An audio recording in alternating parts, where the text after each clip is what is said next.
দৈত্যকন্যা চিরস্থায়ীর চিন্তা মন থেকে দূর করার জন্য চীনরাজ রাজবংশ যখন দেশ ভ্রমণ করে বেড়াচ্ছেন, সেই সময় নানান দেশ ঘুরতে ঘুরতে একদিন দিয়ে গিয়ে হাজির হলেন তিব্বত রাজ্যের সীমান্তে। সেখানে তিনি একটি অদ্ভুত ঘটনার সম্মুখীন হয়েছিলেন। তিব্বতের নিকট মৈনাক নামক এক রাজ্য ছিল। ওই রাজ্যে প্রবল প্রতাপশালী সাহসী রণদক্ষ মৈনাক জাতিরা বাস করত। মৈনাক রাজ ছিলেন সর্বগুণসম্পন্ন সম্রাট। তার রাজত্বকালে প্রজারা সুখে স্বাচ্ছন্দ্যে বসবাস করত। প্রজারা সুখে থাকলেও রাজারানীর মনে কোনো সুখ ছিল না, কারণ তারা ছিলেন নিঃসন্তান। সন্তান লাভের আশায় বহু দেবদেবীর পূজা আরাধনা করার পর শেষ পর্যন্ত রানীর একটি কন্যা হলো। কন্যা রূপে রাজপ্রাসাদ আলো হয়ে গেল। রাজা রানীর মুখে হাসি ফুটল। সারা রাজ্যে আনন্দের উৎসব চলতে লাগলো। সম্রাট কন্যার নাম রাখলেন নুরুমিনা। মাতা পিতা স্নেহে তিল তিল করে বড় হতে লাগলো। চন্দ্রকলার মতো নুরুমিনা বড় হতে লাগলো। সম্রাট ও সম্রাজ্ঞীর কাছে নুরুমিনা ছিল যেন নয়নের মণি। তেমনি নুরুমিনাও বাবা মা বলতে অজ্ঞান ছিল। কিন্তু নুরুমিনার কপালে বড়ই দুর্ভাগ্য লেখা ছিল। বয়স যখন তার 5 বছর, সেই সময় সে তার মাকে হারালো। এবার 7 বছর বয়সে বাবাকে হারালো। রাজা রানী দুজনেই তাদের নয়নের মণিকে ফেলে রেখে পরলোকে চলে গেলেন। তখন প্রজারা, আমির ওমরাহ উজিরগণ সকলে মিলে ওই 7 বছরের মেয়ে নুরুমিনাকে সিংহাসনে বসালো। নুরুমিনা প্রাসাদ হয়ে প্রধান উজির রাজ্য শাসন করতে নুরুমিনার হয়ে প্রধান উজির রাজ্য শাসন করতে লাগলো। চারিদিক বিপদ যখন আসে চারিদিক দিয়ে, মোয়াফেক নামে নুরুমিনার এক কাকা ছিল। সকলে জানতো কয়েক বছর আগে সে মোগলদের সঙ্গে যুদ্ধ করতে গিয়ে মারা গেছে। কারণ যুদ্ধযাত্রা করার পর সে আর ফিরে আসেনি। নুরুমিনা সিংহাসনে বসতে বসতেই সে মোফা কোথা থেকে ধূমকেতুর মতো এসে উদয় হলো মৈনাক রাজ্যে। জানা গেল বহু যুদ্ধে আহত হয়ে শত্রুর ভয়ে বহু দূর দেশ থেকে পলায়ন করে সবে সে স্বদেশে ফিরেছে। পূর্বে মৈনাক রাজ্যের কয়েকজন মন্ত্রী, সেনাধ্যক্ষ, আমির উমরার সঙ্গে মোয়াফেকের খুব বন্ধুত্ব ছিল। তখন মোয়াফেক তাদের সাথে যোগাযোগ করে নানান কৌশলে নুরুমিনাকে সিংহাসন থেকে সরিয়ে দিয়ে রাজা হয়ে বসল। শুধু তাই নয়, পাছে নুরুমিনা বড় হয়ে বিদ্রোহ ঘোষণা করে, এই ভয়ে সে নুরুমিনাকে হত্যা করার ষড়যন্ত্র পর্যন্ত করতে লাগলো। প্রধান উজির নুরুমিনার মঙ্গল কামনা করতেন। তিনি মোয়াফেকের সাংঘাতিক চক্রান্তের কথা বুঝতে পেরে তখন তিনি মৈনাক রাজ্য পরিত্যাগ করলেন এবং তিব্বতে গিয়ে হাজির হলেন। উজির মশাই খুব সুন্দর ছবি আঁকতে পারতেন। তিব্বতে পৌঁছে তিনি সকলের নিকট নিজ চিত্রকলার রূপের পরিচয় দিলেন। যত দিন যায় নুরুমিনা অপরূপ সুন্দরী হয়ে ওঠে। ক্রমেই সে যৌবনকালে পৌঁছায়। তার দিকে তখন যে তাকায় সেই আর দৃষ্টি ফেরাতে পারে না। উজির মশাই মহা চিন্তায় পড়লেন। নুরুমিনা বড় হওয়াতে তার বিবাহ দেওয়া দরকার, কিন্তু কোথায় কার সঙ্গে বিবাহ দেবেন তা তিনি ভেবে পেলেন না। যাই হোক, রাজকুমারী যাত্রার সঙ্গে বিবাহ দেওয়া চলে না। ইতিমধ্যে ভালো চিত্রশিল্পী হিসাবে উজিরের নাম সারা তিব্বত রাজ্যে ছড়িয়ে পড়েছে। তার আঁকা ছবি দেখার জন্য তার বাড়িতে প্রচুর লোকজন আসতে লাগলো এবং চড়া দাম দিয়ে ছবিও কিনতে লাগলো। শেষ পর্যন্ত তার ছবির প্রশংসা তিব্বত রাজের কানে গিয়ে পৌঁছালো। তিনি উজিরের আঁকা ছবি দেখার জন্য আগ্রহী হয়ে উঠলেন এবং বৈকালে একজন আমির উমরাদের সঙ্গে নিয়ে উজিরের গৃহে উপস্থিত হলেন। তিব্বত রাজের আগমনে উজির মশাই প্রথমটা বেশ ভয় পেয়ে গেল। তিব্বতে এসে না জানিয়ে তিনি অপরাধ করে ফেলেছেন। যাই হোক, তিনি তার ভয়ের ভাব গোপন রেখে সম্রাটকে আপ্যায়ন করলেন। সম্রাট সভাসদ যে ঘরে বসেছিল সেই ঘরে তখন নুরুমিনাও ছিল। নুরুমিনাকে দেখে সম্রাট আর দৃষ্টি ফেরাতে পারলেন না। এক দৃষ্টে চেয়ে রইলেন তার দিকে। নুরুমিনা সেখান থেকে ভেতরের ঘরে চলে যাওয়ার পর সম্রাটের হুঁশ হলো। তিনি তখন উজিরের দিকে তাকিয়ে বললেন, আপনি খুব ভালো ছবি আঁকেন, খবর পেয়ে আপনার ছবি দেখতে এসেছি। উজির বললেন, আমার ছবি দেখার জন্য সম্রাট আমার গৃহে অতিথি হবেন, এ আমার বড় সৌভাগ্য, আমি কল্পনাই করতে পারছি না। তিব্বতরাজ বললেন, গুণী ব্যক্তিদের আমি শ্রদ্ধা করি, তাদের গুণের যথামতো মর্যাদা দিতে কার্পণ্য করি না। বিশেষ করে আপনি বিদেশি জেনেও আপনাকে দেখবার ও শিল্পকর্ম দেখবার খুব আগ্রহ হওয়ায় আপনার কাছে এসেছি। আপনার চিত্রগুলো নিয়ে আসুন। উজির কতগুলি চিত্র এনে সম্রাটের সামনে রাখলেন। চিত্রগুলি দেখে তিব্বতরাজ খুব মুগ্ধ হলো। তিনি প্রচুর মূল্য দিয়ে ছবি কিনে প্রাসাদে নিয়ে গেলেন। এদিকে নুরুমিনার সৌন্দর্যে এত মুগ্ধ হয়ে গিয়েছিলেন সম্রাট যে তার সৌন্দর্য রাশি দেখবার জন্য বারবার উতলায় উঠছিলেন। তিনি প্রায়ই ছবি দেখার অছিলায় উজিরের গিয়ে আসতে লাগলেন। একদিন তিনি উজিরকে বললেন, মহাশয়, আপনার মতো চিত্রশিল্পীকে যদি আমার রাজসভায় স্থান দিতে পারি খুব খুশি হই। উপযুক্ত মাসিক বেতন দেব, প্রাসাদে আপনাদের দুজনের থাকার ব্যবস্থাও করে দেব। উজির বললেন, মহারাজ, এ আমার সৌভাগ্য। উম, আহ, আপনার মতো ব্যক্তি আমার মতো সামান্য একজন চিত্রকরকে তিব্বত রাজসভায় স্থান দেবে ভাবতেই পারছি না।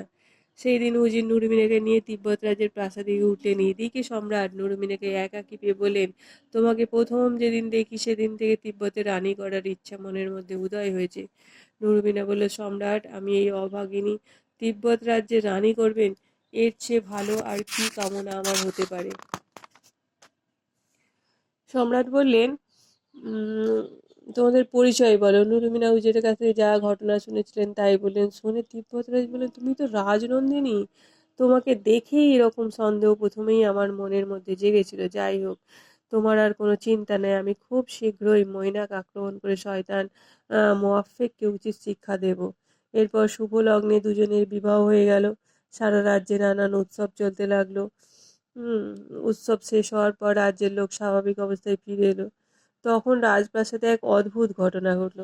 সেদিন রাতে আহারের পর সম্রাট শয়নকক্ষে শুয়ে পড়লেন, আর নুরুমিনা পাশের ঘরে বসে একটি ধর্মগ্রন্থ পাঠ করছিলেন। সহসা নুরুমিনা তার ঘরের মধ্যে একটা কালো লম্বা মূর্তি, উম স্ত্রীলোকের আবছা মূর্তি দেখতে পেয়ে ভয়ে চিৎকার করে উঠল। নুরুমিনা এত জোর চিৎকার করে উঠেছিল যে পাশের ঘরে সম্রাটের ঘুম ভেঙে গেল। কে চিৎকার করলো, কেন করলো বুঝতে না পেরে তিনি তাড়াতাড়ি ছুটে গেলেন পাশের ঘরে। নুরুমিনাকে দেখে তিনি চমকে উঠে বললেন, রানী, তুমি এখানে?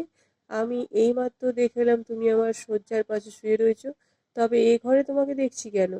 তুমি কি চিৎকার করলে? নুরুমিনা, হ্যাঁ মহারাজ, আমিই চিৎকার করেছি। এইমাত্র আমার সামনে কালো মতো একটা ছায়ামূর্তি এসেছিল, তাকে দেখেই আমি ভয়ে চেঁচিয়ে উঠি। কিন্তু আপনি যে বলছেন আপনার শয্যায় আমাকে দেখেছেন, এ তো অসম্ভব কথা সম্রাট। আপনার শয্যায় শোয়া তো দূরের কথা, আপনার ঘরে আমি এখনো পর্যন্ত যাইনি। সম্রাট অবাক হয়ে বললেন, নিজে চোখে যা দেখলাম তা অবিশ্বাস করি কি করে? নুরুমিনা বলল, কি বলছেন মহারাজ, চলুন তো দেখি। নুরমিনা সম্রাটের শয়নকক্ষে প্রবেশ করে পালঙ্কের দিকে চেয়ে মুখমণ্ডল বিবর্ণ হয়ে গেল। দেখলো অবিকল তারই মতো একটা স্ত্রীলোক শুয়ে আছে সম্রাটের শয্যায়। একই রকম চেহারা, একই রকম বেশভূষা, কোনো অংশে নুরমিনার থেকে পৃথক নয়। এই কাণ্ড দেখে নুরমিনার মাথা ঘুরতে লাগলো, বুদ্ধি লোপ পেল। সে হতভম্বের মতো অপলক দৃষ্টিতে ওই অলৌকিক দ্বিতীয় নুরমিনার দিকে চেয়ে রইল। একটু পরেই সে কেঁদে ফেললো, কাঁদতে কাঁদতে বলল, আমি তো কিছুই বুঝতে পারছি না সম্রাট, কিভাবে এই অলৌকিক ঘটনা ঘটলো তা ঈশ্বর জানেন। নুরমিনার কথা শেষ হতেই স্ত্রীলোকটি শয্যার উপর উঠে বসে অবিকল নুরমিনার কণ্ঠস্বরে বলে, ওরে মায়াবিনী, তুই কে, শীঘ্রই বল, কেন তুই আমার মতো রূপ ধারণ করে এখানে এসেছিস? তুই কি ভেবেছিস তোর চালাকি সম্রাট বুঝতে পারবে না?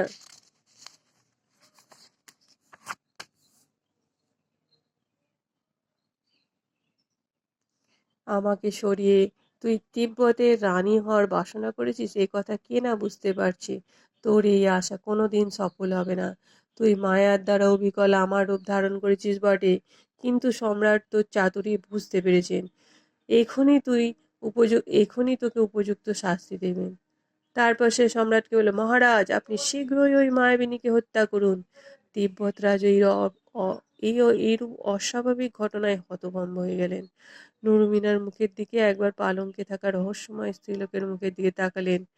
নুরুমিনা অশ্রু সজল কণ্ঠে বললেন, মহারাজ, আমি আপনাকে আমার আগেকার সমস্ত ঘটনা বলেছি।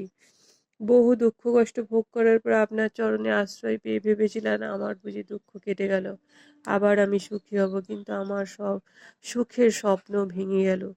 আমার সুখী করার ইচ্ছা বিধাতার নেই। কোথা থেকে এই মায়াবিনী এলো কেন তা বুঝতে পারছি না, তবে এইটুকু বুঝতে পারছি এই মায়াবিনী আপনার কাছ থেকে আমাকে সরিয়ে দিতে চায়। এই মায়াবিনীর মায়াতে আপনি আমাকে আর চিনতে পারছেন না। মহারাজ, আমি শপথ করে বলেছি আমি মৈনাক রাজকন্যা, আপনি আমাকে বিবাহ করে চরণের দাসী করেছেন। এই বলে নুরুমিনা আবার কাঁদতে লাগলো। মায়াবিনী স্ত্রীলোকটি চিৎকার করে বলে, চুপ কর পাপিয়সী, তুই কি ভেবেছিস চোখের জল ফেললে আর শপথ করে মহারাজকে সন্তুষ্ট করবি? মহারাজ এত নাবালক নয়, তোর কান্নাই ভুলে যাবেন। দুজনের কথাবার্তা চলতে লাগলো।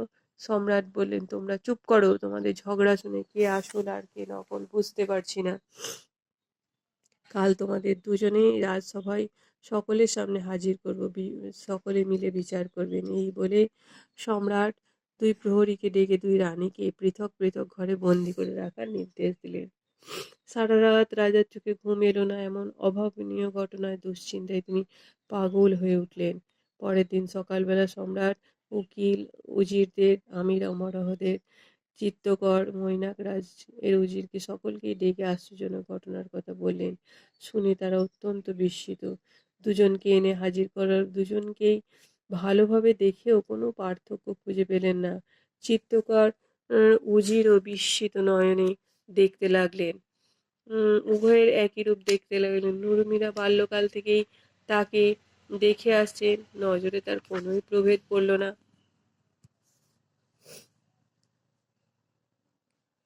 তারপর উজির দুই নারীকে পৃথক স্থানে গিয়ে নানান প্রশ্ন করলেন,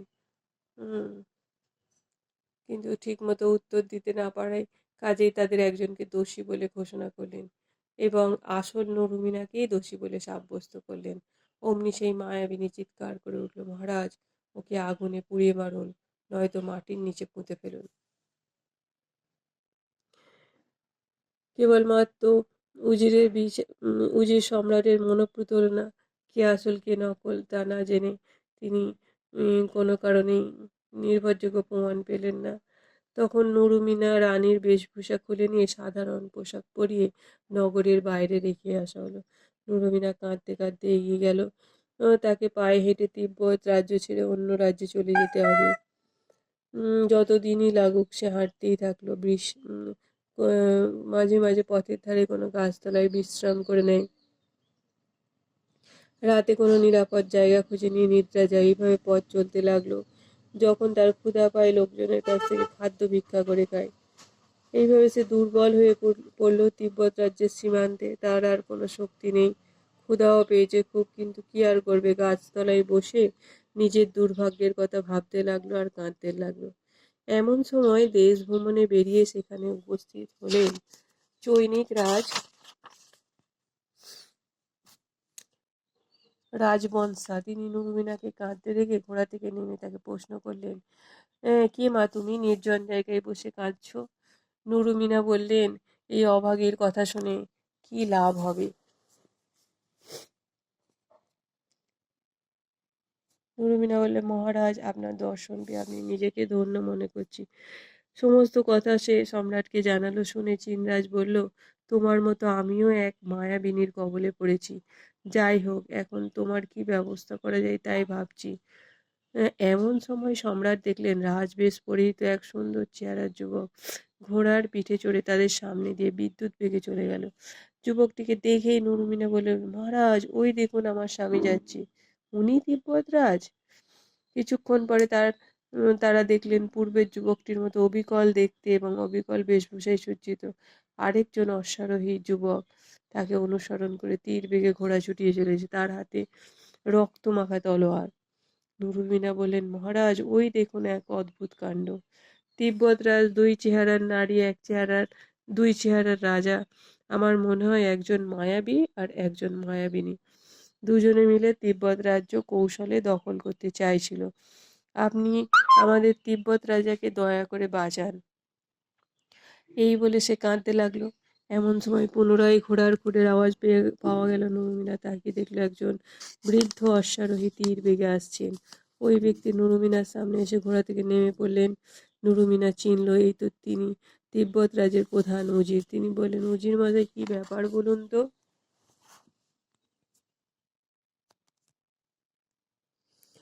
উজির বললেন, রানীমা, আপনাকে যে আবার দেখতে পাবো ভাবতে পারিনি। মহারাজ নিজের ভুল বুঝতে পেরেছেন।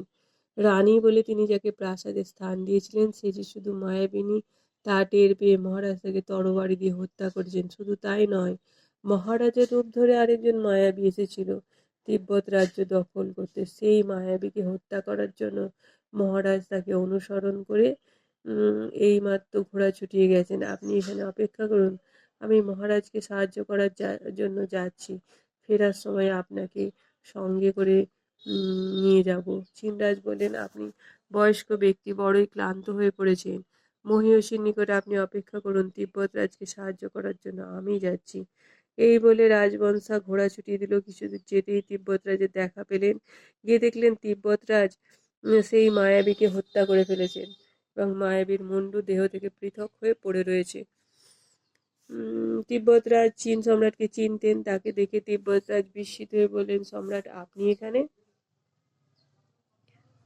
কি রূপে? রাজবংশ তাকে সমস্ত ঘটনা বলল। তা শুনে তিব্বতরাজ খুব খুশি হলেন।